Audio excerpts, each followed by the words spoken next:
I'm gonna keep it a buck. I have regrets about my first year as a new dad. I was present. I was in this house with my wife and my son, but I was struggling because I didn't know how this new identity would change me. No one prepares you for that first year as a new dad and what it feels like as a man. Bro, the first thing you have to get over is the shock of being a new dad. You literally get the baby, you leave that hospital, and the doctors and nurses say, hey, you got it. There's no manual, there's no blueprint. You just have to figure it out, man. So the first 30, 60, 90 days are going to be a blur. When I tell you days will blend in and you'll look up, it's Friday. Close your eyes again, it's Monday. It's going to happen so fast. You have a new routine to figure out with your child. Your partner is a new person that you have to learn.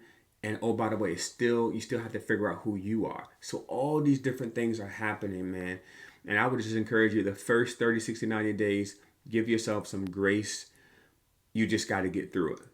If long as the baby's healthy, you're healthy, your partner's healthy, and you're alive, that's the scoreboard you have to keep. All the other stuff goes out the window because you're learning every single day. The baby's learning, your partner's learning, you're learning, and you have to give yourself grace as a new dad because you don't know what you don't know.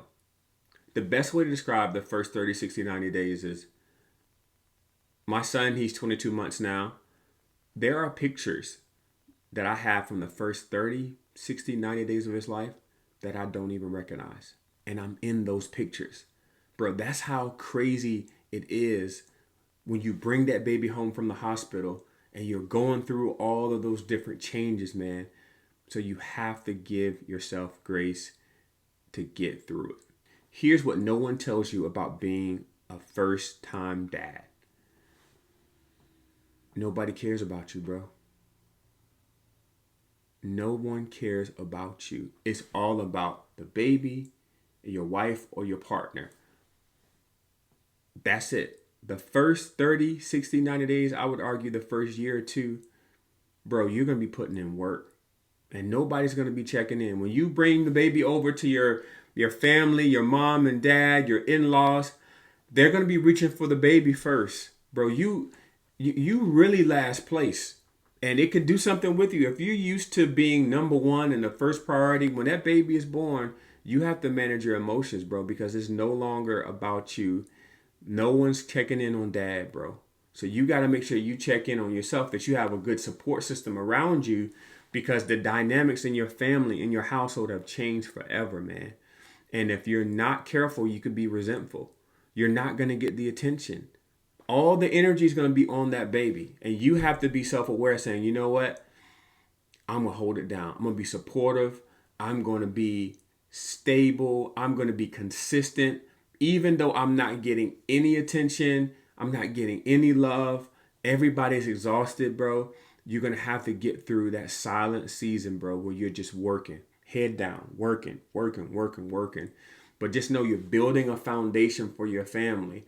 And that's going to be the hardest part. But you have to lay brick by brick that foundation and be willing to go through that season, man, where you're giving everything you got, you're on empty, but you can see, you'll start to see your family growing. You'll see your baby growing. You'll see your partner growing and starting to redirect some of that energy to you. But the first year, it's going to be tough, bro.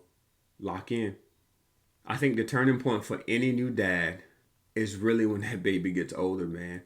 For us, the first time my son Max smiled and his personality started to evolve, I'm talking about 8, 9 months into the game, when you start to get some feedback from your child, when your wife has or your partner has a chance to really work through the postpartum depression, which is real, bro. It is real. The woman that you knew before that baby was born no longer exists, man. This is a whole new person. You have to relearn and really learn how to love this new person as she's trying to figure out how to love herself again, new body, new experiences. So there's a lot going on there, bro. But once you get past that 8-month mark, when the kid starts to sleep a little bit more during the night, so that means you get more sleep as mom and dad. So then your mom has more energy for you, more energy for the baby, she's starting to feel like herself again. And all those seeds you sown during that silent season, brother, will start to emerge after you get through that 8th, 9th, 10th month, approaching that first birthday for your kid, man. And so, what I want to encourage you, man, the work that you put in that first 6 to 9 months, it all comes back to you, man. And you also have to figure out what type of parent are you. Are you a newborn parent? Well, that's the phase that you love. Are you when the baby started to become a toddler? Like what sort of what part of the child's development do you gravitate towards most? But bro, you gotta get through those 8 months.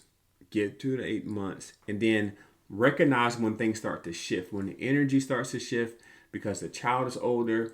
Your wife or your partner is starting to really get more acclimated to this new phase in life, man. And everything you put in, you're gonna get it back. Let's talk about the light on the other side of the tunnel, man. My kid is almost 2 now, and the best feeling as a dad is when you go pick your kid up from your parents' house or daycare, and they look at you and like they know that that's my dad, bro. And it's something about my son Max. I don't know what it is, but he always knows when I need a hug. And like when I'm getting up and I travel for work and I'm getting up early and I have like a 5 a.m. flight, so I'm leaving the house, 3:30, 4 o'clock if I'm running behind, man. And he'll get up that morning. I don't know what he'll get up and he'll come into our room, or if I go in his room and check and make sure he's good before I leave the house, he'll find me and give me the biggest hug around my neck. And then he'll have this expression in his face like, bro, keep going. I see you. I see what you're doing. I love you. And so those little moments, man, as a dad are priceless.